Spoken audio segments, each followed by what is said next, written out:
everyone, happy 2024 and welcome back to my channel. In today's video, I want to talk about something very important that is going to impact every small business owner who uses email marketing in their business.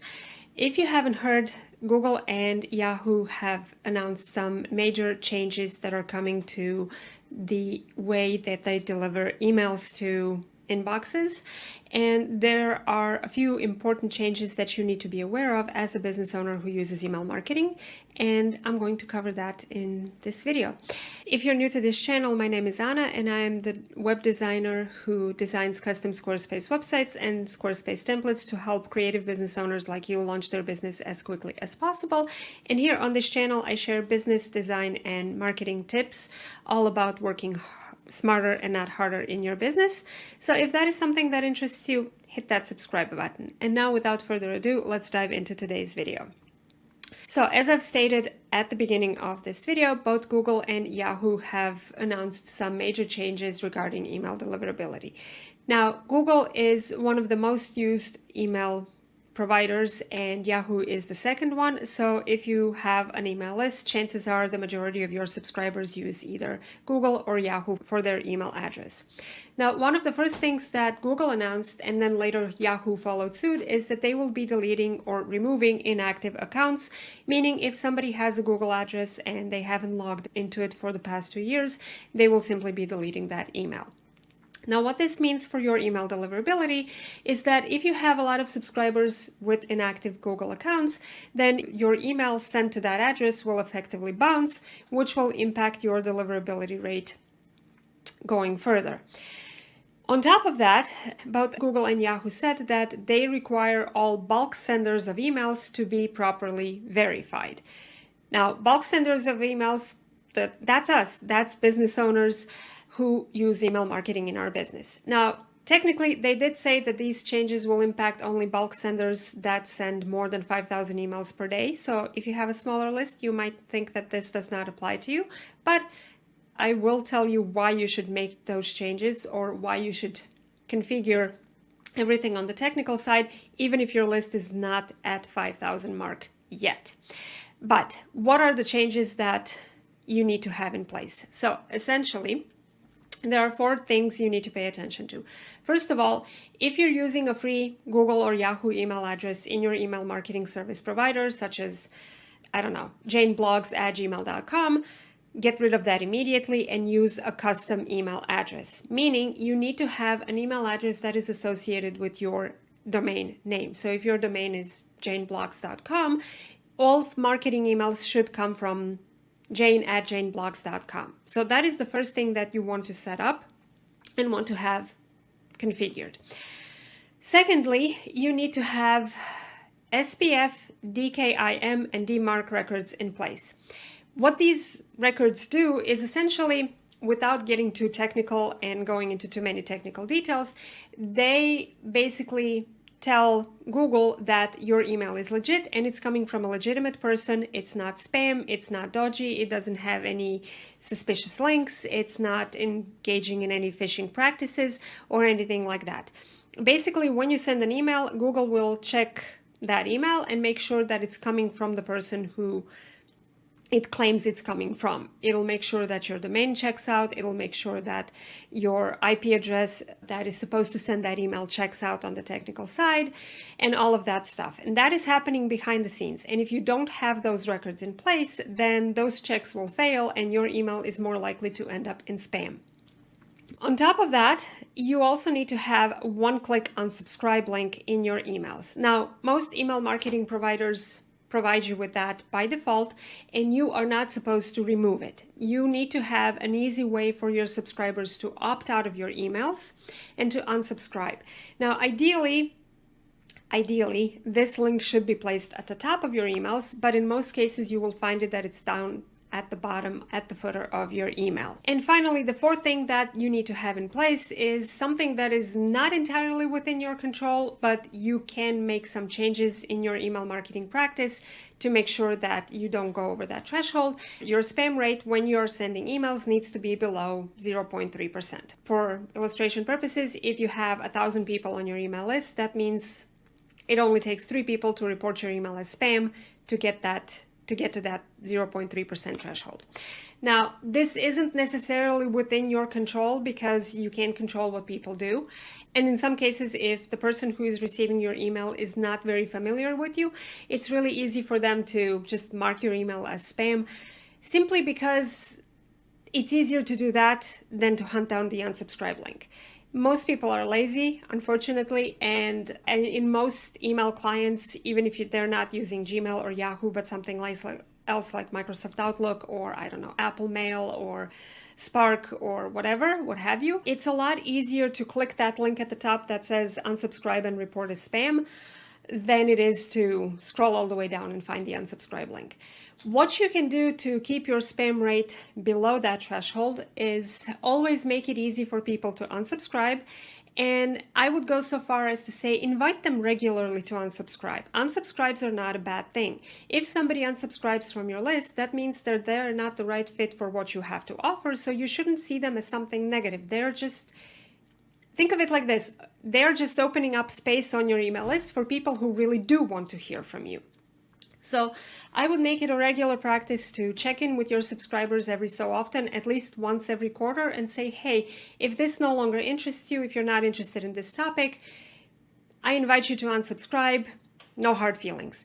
You can even go so far to have in the footer of your emails a link that says, don't want to receive marketing emails from me? Click here to unsubscribe. If they've purchased something from you, you can say, if you click this link, it will unsubscribe you from marketing emails, but you will still receive emails regarding your purchase, whatever that purchase may be. Some people may prefer to do that. Some people may prefer to unsubscribe altogether. So it's a good idea to have in the footer of your email something that says, no longer want to receive marketing emails, but want to receive updates about your product. Click here to unsubscribe from marketing emails. Or if you no longer want to hear from me at all, click here to unsubscribe from all emails. That is simply good practice. Another way that you can reduce your spam rate or make sure that it stays below the threshold is if you have a launch campaign or a sales campaign going on, then what I would recommend you do is at the top of your email say, hey, this week I'm launching this thing, whatever that thing may be. So I will be sending you more emails than usual. If you don't want to hear about this promotion, click here to opt out of the promotional emails, out of the sale campaign, but stay on my email list. Because some people may not be ready to buy right now, but that doesn't mean that they don't want to hear from you regularly. So just give them the option to unsubscribe from your sales campaigns, but still stay on your list. Another way to reduce your spam rate is to give them options to hear from you what they want to hear from you. For example, you can set up in your welcome sequence an email that basically tells them, click the link below to tell me what type of news or what type of content you want to receive from me, and then give them a few options. For example, this can include categories that you regularly talk about on the blog, or it could include things like, I want to hear about new products, I want to hear about new courses that you're launching, I want to hear about your services, I'm just here for the free tips, or something like that. And based on that, you can tailor your email marketing, make it more personalized, and make sure that your subscribers are really getting the content that they want to hear from you. This will not only make sure that your spam rate stays below that threshold, but it'll also help with your overall click rate and open rate, because if you're sending emails for a specific product or a service to people that have said, yes, I am interested in this, then your click rate and your open rate will be higher than if you're sending it to them, as well as 3,000 other people who are simply not interested in it. So those are my tips on how to keep your spam rate below 0.3%. Now let's talk about this 5,000 bulk sender email thing that they mentioned. So they said that these rules will mostly apply to people who send 5,000 emails per day. And if you have an email list that is, let's say, 3,000 people, you may be thinking, well, that doesn't apply to me because I only have 3,000 people on my list. But let's say now you have a launch.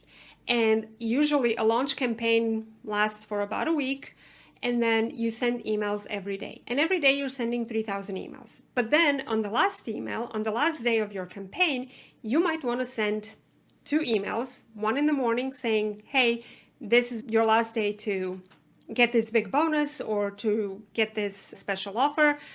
Cart closes today. And then you send one hour before your cart officially closes, telling them that, hey, you know what, in 1 hour cart closes. So now you have sent 6,000 emails, but you only have 3,000 people on your list. Now you're officially at that threshold where those rules start to apply. And if you don't have those records, those SPF, DKIM, DMARC records configured, if you don't have a one-click unsubscribe, or if you're not sending from a custom domain or from an address associated with a custom domain, you risk those emails not being delivered to your subscribers, ending up in spam and just failing all the checks that they need to pass in order to safely reach your subscribers' inboxes. And of course, if you're in the middle of a launch and your emails are not getting delivered, that will seriously impact your bottom line, because usually most sales come in on the last day or on the last couple of days of your launch campaign anyway.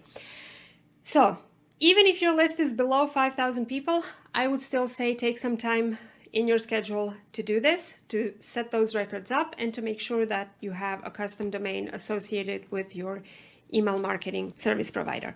In most cases, you can get a custom domain, even if you don't have a website, you can get a custom domain for something like $10, $15 from places like Namecheap or GoDaddy. And you can sign up for Google Workspace. That gives you that professional email address, which makes it super easy to set that up. And I think the cost for one email is like €6 a month or something like that, or $6 a month. I know that it's relatively cheap. So, and on top of that, when you sign up for Google, you also get access to Google Docs and Google Sheets and increased drive storage and all that good stuff. So definitely something to investigate and invest in. And then you basically need to set up the SPF, DKIM, and DMARC records. In most cases, your email service provider, such as MailerLite, ConvertKit, Flowdesk, whatever it is that you're using, will give you a line of code that you need to copy and enter as a text record. In some cases, you will need to create a CNAME record. Really depends on your email marketing provider in your domain DNS settings. Now, important thing that I want to mention here is that if you have multiple services that are sending emails on your behalf, you may be required, or they may tell you that you need to set up an SPF record for all of them. So for example, if you're using something like, let's say MailerLite for your email marketing provider, and then you use a service like Bonjoro to send personalized videos, and then you use Dubsado to communicate with your clients and to use your email address, all of those services may require you to set up an SPF record. The problem with that is if you have multiple SPF records, your domain check will fail and you will end up in spam. You cannot have more than one SPF record per domain. So if you need multiple SPF records, or if you have entered multiple SPF records, they need to be combined into one single record. You can't have multiple entries within an SPF record. As far as DKIM records, you can have multiple of those. That won't cause your domain check to fail. DMARC is a little more complex, but it's essentially a policy that tells email services such as Gmail or Yahoo what to do with the emails if they are not coming from an authenticated source, but using their domain. So for example, if your domain is janeblogs.com and you're sending emails from that domain and you have specified the records to allow, I don't know, ConvertKit and Dubsado to send emails on your behalf, but now somebody somehow got a hold of your email address and they're using it to send emails from somewhere else. If you have a DMARC policy in place that basically tells Google, hey, this is not coming from a source that I authenticated, send this to spam or reject the email or whatever. So those are the changes that you need to have in place, and you need to have them done before February 1st of this year. And setting this up is not hard. Like I said, in most cases, it requires you to add a simple line of code to your domain name settings, wherever you're hosting your domain. And it shouldn't take you longer than an hour, not even that, to take care of that. Having said that, if you don't want to mess with it, and if you don't want to take care of it yourself, maybe you're not technologically savvy, maybe you're too busy, whatever, I can help you. I can help you with that. So all you have to do is go to layedesignstudio.com/email and fill out the form that you'll find there. Also book a time and a date where you'd like me to complete this for you, and book that time slot and I'll take care of it for you. I will log into your email service provider and I will set up your SPF, DKIM, and DMARC records for you, and I will make sure that you're not blacklisted by Google or Yahoo when you start sending or when you're sending emails going forward. Having said that, that's it for this week. And if you want to learn more about email marketing and how to use it in your business, I have a video that you can watch next, and I'll see you next time.